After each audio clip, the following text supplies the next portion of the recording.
Welcome to icon India online and live classes. మిత్రులారా, మనకు already చెప్తున్నాం, మన ఇండియన్ హిస్టరీకి సంబంధించినటువంటి ప్రతి క్లాస్లో కూడా మనం ఆల్రెడీ చెప్తున్నాం.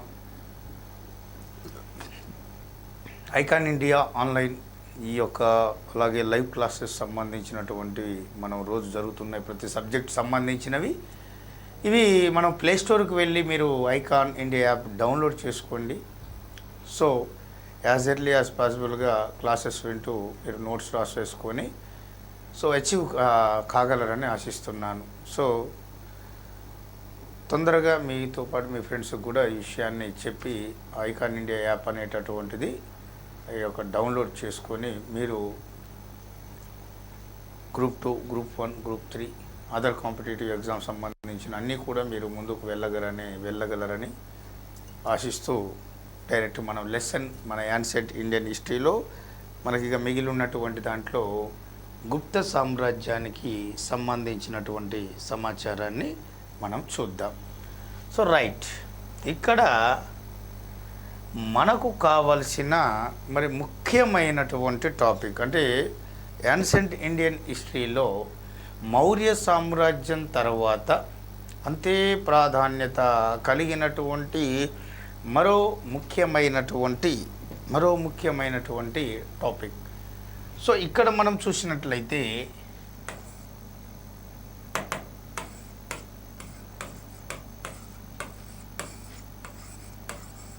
గుప్త సామ్రాజ్యం.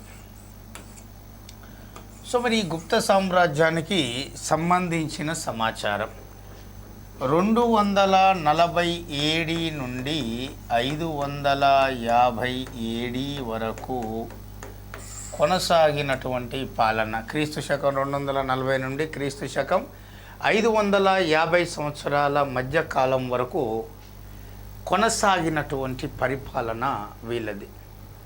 సో మరి ముఖ్యంగా ఈ యొక్క గుప్త సామ్రాజ్యం తెలుసుకోబోయేటటువంటి దానికి సంబంధించిన సమాచారాన్ని గురించి తెలుసుకోబోయే ముందు అసలు ఈ గుప్తులు ఎవరు? స్వతంత్రుల, సార్వభౌమాధికారుల అనేది చూస్తే వీరు మొట్టమొదటగా సామంత స్థాయి నుండి వీళ్ళు స్వతంత్ర స్థాయికి చేరుకోవడం అనేటటువంటిది జరిగింది. మరి ఎవరికి సామంతులయ్యా వీరు అంటే కుషానులకు సామంతులు. సో కుషానులకు సామంతులు ఈ యొక్క గుప్తులు. కుషానుల పతనాంతరం ఈ గుప్తులు స్వతంత్రించి సామంత స్థాయి నుండి స్వతంత్ర హోదాను, సార్వభౌమాధికార హోదాను పొంది వీరు పరిపాలన చేయడం అనేటటువంటిది జరిగింది. అలా కుషానులకు సామంతులుగా ఉంటూ వాళ్ళ పతనాంతరం సామంత స్థాయి నుంచి స్వతంత్ర స్థాయికి చేరుకొని అద్వితీయమైనటువంటి మౌర్యుల తర్వాత ఉత్తర భారతదేశం లేదా భారతదేశ చరిత్రలోనే రాజకీయ ఐక్యతను మౌర్యుల తర్వాత తీసుకొచ్చి ఈ యొక్క రాజకీయ స్థిరత్వాన్ని తీసుకొచ్చి పరిపాలించిన మరో రాజవంశీయులుగా మనము ఈ యొక్క గుప్తులని చెప్పవచ్చును.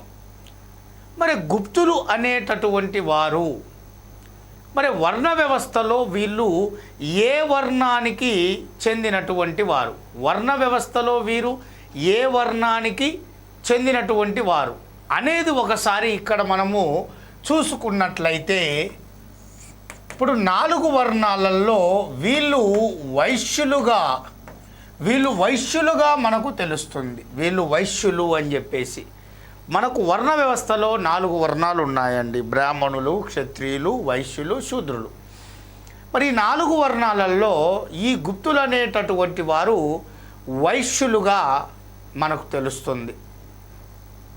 అంటే 3వ వర్ణం అని చెప్పేసి అర్థం.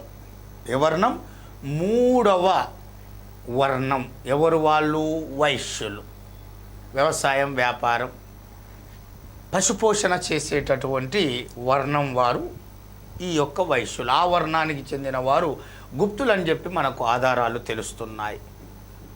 మరి ఇందులో ఈ గుప్తులకు సంబంధించిన సమాచారాన్ని వివరించిన వాటిల్లో మనకు పురాణాలు అనేటటువంటివి చాలా ఇంపార్టెంట్.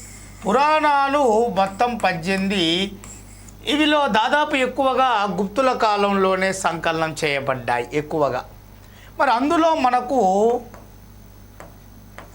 మత్స్య పురాణం, వాయు పురాణం, అలాగే విష్ణు పురాణాలు, మత్స్య పురాణం, వాయు పురాణం, విష్ణు పురాణాలు మనకు ముఖ్యంగా గుప్తులకు సంబంధించిన రాజుల యొక్క వరుస క్రమాన్ని, గుప్త వంశ క్రమాన్ని మనకు వివరించిన ఆధారాలుగా మనకు ఇవి పేరుగాంచాయి. అలాగే మనకు ముఖ్యంగా పార్గిటర్ అనేటటువంటి పండితుడు, విదేశీ పండితుడు రచించిన డైనాసిటీస్ ఆఫ్ కలియేజ్, డైనాసిటీస్ ఆఫ్ కలియేజ్ అనేటటువంటి, డైనాసిటీస్ ఆఫ్ కలియేజ్ అనేటటువంటి గ్రంథం, అంటే కలియుగ రాజ వృత్తాంతం అనేటటువంటి పేరుతో ఈ పార్గిటర్ ఈ గ్రంథాన్ని రచించాడు. ఈ గ్రంథంలో ప్రధానంగా గుప్త రాజుల యొక్క వంశ క్రమాన్ని, రాజుల వరుస క్రమాన్ని చాలా కూలంకషంగా ఇందులో మనకు వివరించడం అనేది జరిగింది. అలాగే ముఖ్యంగా వీటితో పాటుగా డాక్టర్ ప్లీట్ రచించిన కార్పస్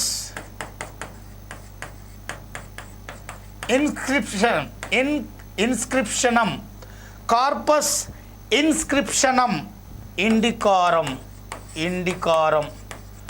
సో డాక్టర్ ప్లీట్ రచించిన కార్పస్ ఇన్స్క్రిప్షన్ ఇండికారం అనేటటువంటి రచనలు ఏవైతే ఉన్నాయో, ఈ యొక్క రచనల ప్రకారంగా, అంటే ఇటువంటి literary sources, main literary sources ఏదైతే ఉందో వీటి బేస్ చేసుకొని ఈ గుప్త సామ్రాజ్యానికి సంబంధించిన సమాచారాన్ని మనకు చరిత్రకారులు మనకు వివరించడం అనేటటువంటిది జరిగింది. ఇక్కడ మనం ఈ విషయాన్ని గమనించాలి.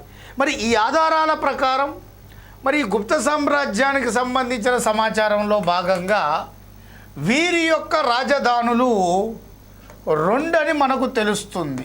వీరి యొక్క రాజధానులు 2, ఒకటి పాటలీపుత్రం, 2 ఉజ్జయిని.